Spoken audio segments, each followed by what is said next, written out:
ಪಾರ್ಕಿಂಗಲ್ಲಿ gate installation ಬಂದಿದ್ದಾರೆ ಇವತ್ತು. ಈ ಗೇಟ್ ಡಿಸೈನ್ ಬಂದು ನಾವೇ ಸೆಲೆಕ್ಷನ್ ಮಾಡಿರ್ತೀವಿ ಫಸ್ಟೇ.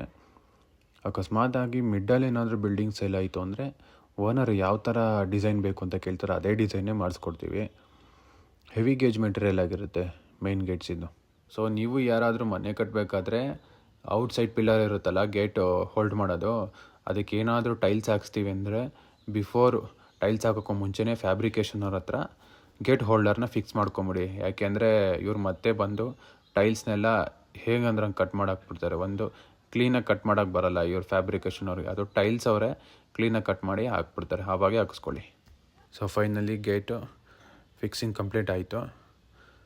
ಇದಕ್ಕಿನ್ನ ಪೈಂಟು ಲಾಸ್ಟಲ್ಲಿ ಮಾಡ್ತಾರೆ. ಸೊ ಬನ್ನಿ ಬಿಲ್ಡಿಂಗಲ್ಲಿ ಏನೇನು ಕೆಲಸ ಆಗಿದೆ ನೋಡ್ಕೊಂಬರೋಣ. ಇಂಟೀರಿಯರ್ ಕೆಲಸ ನಡೀತಾ ಇದೆ. ಆಲ್ರೆಡಿ ಸ್ವಲ್ಪ ಶೀಟ್ಸ್ನೆಲ್ಲ ಲ್ಯಾಮಿನೇಟ್ ಮಾಡ್ಕೊಂಡಿದ್ದೀರಿ, ಇನ್ನೊಂದು ಸ್ವಲ್ಪ ಪೆಂಡಿಂಗ್ ಐತೆ.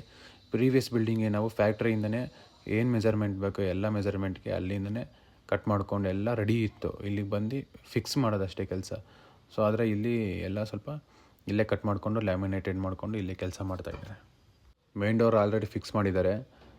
ಶಾಂಪಲ್ಗೆ ಅಷ್ಟೇ ಈ ಡೋರಿನ ಫಿಕ್ಸ್ ಮಾಡಿದ್ದಾರೆ. ಅವ್ರ ಲೆವೆಲ್ ನೋಡ್ಕೊಬೇಕಲ್ವ, ಅದಕ್ಕೋಸ್ಕರ ಇಲ್ಲಿ ಹಾಕಿರೋದು ಪ್ಯೂರ್ ಬ್ರಾಸ್ ಇಂಚಸ್ ಎಲ್ಲ. ಇದೆಲ್ಲ ಮತ್ತೆ ಬಿಚ್ಚಿಬಿಟ್ಟು ಪೈಂಟರ್ ಬಂದು ಇದನ್ನು ಚೆನ್ನಾಗಿ ಎಂಬ್ರಿ ಪೇಪರಲ್ಲಿ ಉಜ್ಜಿ ಹಾಗೆ ಪಾಲಿಶ್ ಆದಮೇಲೆ ಪೈಂಟ್ ಮಾಡಿ ಲಾಸ್ಟಿಗೆ ಫಿಕ್ಸ್ ಮಾಡೋದು ಡೋರ್ನ. ಇಲ್ಲಿ ನೋಡ್ತಾ ಇರೋದು ಮೇನ್ ಡೋರ್ಸ್ಗೆ ಹಾಕಿರೋ ಇಂಚಸ್ಗಳು. ಇವು 6 ಇಂಚಸ್ ಇದ್ದಾವೆ, ಪ್ಯೂರ್ ಬ್ರಾಸ್ ಇದು. ಮೇನ್ ಡೋರ್ ಸೇಫ್ಟಿಗೋಸ್ಕರ ಸ್ವಲ್ಪ ಸ್ಟ್ರಾಂಗಾಗಿರೋದೇ ಹಾಕಿಸ್ತೀವಿ. ಹೆವಿ ಗೇಜ್ ಇದು, ಅದು ತುಂಬ ವೆಯ್ಟ್ ಇದೆ. ನೋಡೋಕೆ ಮಾತ್ರ ಹಿಂಗೆ ಕಾಣ್ತಾ ಇದೆ, ಕೈಯಲ್ಲಿ ಹಿಡ್ಕೊಂಡು ನೋಡಿದಾಗೆ ಗೊತ್ತಾಗೋದು ಎಷ್ಟು ವೆಯ್ಟ್ ಇದೆ ಅಂತ. ಇಲ್ಲಿ ಇದು ಬಂದು ಪೂಜಾ ರೂಮ್ ಡೋರ್ಸು. ಪೂಜಾ ರೂಮ್ ಡೋರ್ಸ್ಗೂ ಅಷ್ಟೇ ಪ್ಯೂರ್ ಬ್ರಾಸು.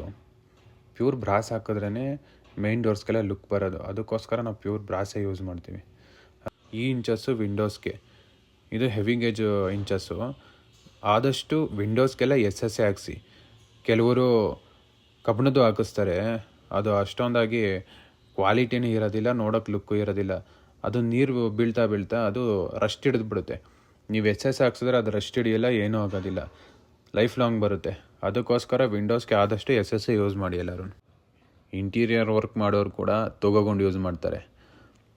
ಅದು ಯೂಸ್ ಮಾಡಲಿಲ್ಲ ಅಂದರೆ ಲೆವೆಲ್ ಕೂರಿಸ್ಕೊಳಕ್ಕಾಗಲ್ಲ. ಕರೆಕ್ಟಾಗಿ ಲೆವೆಲ್ ಕುಂತ್ಕೊಳ್ಳಿಲ್ಲ ಅಂದರೆ ಡೋರ್ಗಳು ಕೂತ್ಕೊಳ್ಳೋಲ್ಲ, ಅಲ್ಲಿ ಎಲ್ಲ ಗ್ಯಾಪ್ ಬಂದುಬಿಡುತ್ತೆ ಡೋರ್ಸ್ ಆಮೇಲೆ. ಅದಕ್ಕೋಸ್ಕರ ಪ್ರತಿಯೊಂದು ಕೂಡ ಲೆವೆಲ್ ನೋಡೇ ಕೂರಿಸ್ಬೇಕಿದ್ರಲ್ಲಿ.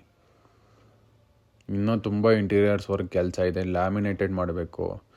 ಅದೆಲ್ಲ ನೆಕ್ಸ್ಟ್ ವಿಡಿಯೋದಲ್ಲಿ ನಾನು ನಿಮಗೆ ತೋರಿಸ್ತೀನಿ ಯಾವ ಥರ ಮಾಡ್ತಾರೆ ಅನ್ನೋದ. ನೆಕ್ಸ್ಟ್ ವಿಡಿಯೋದಲ್ಲಿ ಅಪ್ಡೇಟ್ ಮಾಡ್ತೀನಿ.